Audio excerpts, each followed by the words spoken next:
Hello बच्चों। और ये क्वेश्चन देखें। ये क्वेश्चन कह रहा है E and B denote electric and magnetic fields in a field S in a frame S and E dash and B dash in another frame S dash moving with respect to S at a velocity V.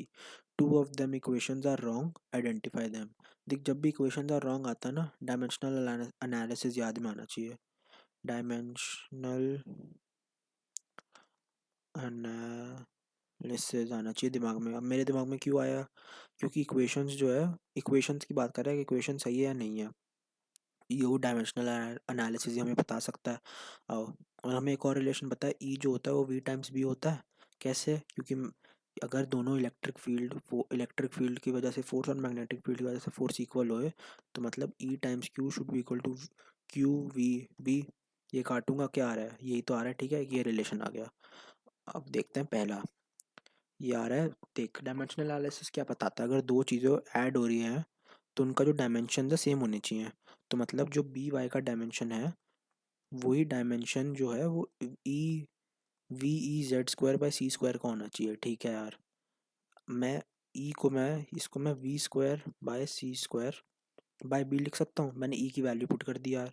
और मेरे को पता है इन दोनों के dimensions तो same है, तो देयरफॉर इन दोनों के डायमेंशन सेम हो गए, क्योंकि ये भी आ गया।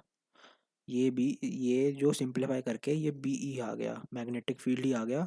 और ये भी मैग्नेटिक फील्ड ही है, तो दोनों के डायमेंशन सेम हो गए, तो ये डायमेंशनली करेक्ट है। तो ये हो गया गलत। अब बी देखो यार, है ई वाई के डायमेंशंस जो हैं वो बी वी इसके इक्वल होने चाहिए। अब मैं वी बी को क्या डाल सकता हूँ? मैं इसको ई डाल सकता हूँ। इसके डायमेंशंस जो हैं इसके इक्वल होने चाहिए, इसके डायमेंशंस के इक्वल होने चाहिए। मैंने क्या करा, मैंने वी बी को मैंने ई डाल दिया, ये आ गया ई बाई सी स्क्वायर। अब मेरे को क्लियरली दिख रहा है इन दोनों के डायमेंशंस जो हैं सेम नहीं है, क्योंकि न्यूमरेटर में दोनों में ई है, यहाँ पर नीचे एक्स्ट्रा सी स्क्वायर है। तो ये गलत हो गया, तो ये इक्वेशन गलत है। अब देखते हैं क्वेश्चन नंबर सी। देखो, ये समझ आ रहा है? फिर से समझाता हूँ। देखो, डायमेंशंस से हमें करना पड़ेगा ये क्वेश्चन, क्योंकि इक्वेशंस की बात कर रहा है। तो पहले मैंने कहा एडिशन सब्ट्रैक्शन अगर करनी है दो चीज़ों की, उनके डायमेंशन सेम होने चाहिए। तो इसका और इसका डायमेंशन सेम होने चाहिए, तो इसको बस सिंप्लीफाई करना है। सिंप्लीफाई करा तो मैंने कहा ये तो बी आ गया, तो इनके डायमेंशन सेम है, तो ये वाली इक्वेशन तो ठीक है, ये आंसर नहीं हो सकता। फिर बी में मैंने कहा ये वाली और इनके डायमेंशन सेम होने चाहिए। ठीक है, मैंने सिंप्लीफाई करा, जब मैंने इसको सिंप्लीफाई करा ये आ गया ई बाई सी स्क्वायर। पर ये तो सिर्फ ई है, तो इनके डायमेंशन अलग अलग हो गए, तो देयरफॉर ये दोनों आपस में सब्ट्रैक्ट नहीं हो सकते। अब देखते हैं सी। ये कह रहा है dimension of B Y should be equal to dimension of E V E. अब मेरे को पता है, मैं ई को क्या डालूंगा, ई को मैं वी स्क्वायर बी आ जाएगा ये देखो डायमेंशंस फिर इक्वल नहीं है, ये तो डायमेंशंस फिर इक्वल नहीं है, तो ये भी करेक्ट आंसर हुआ।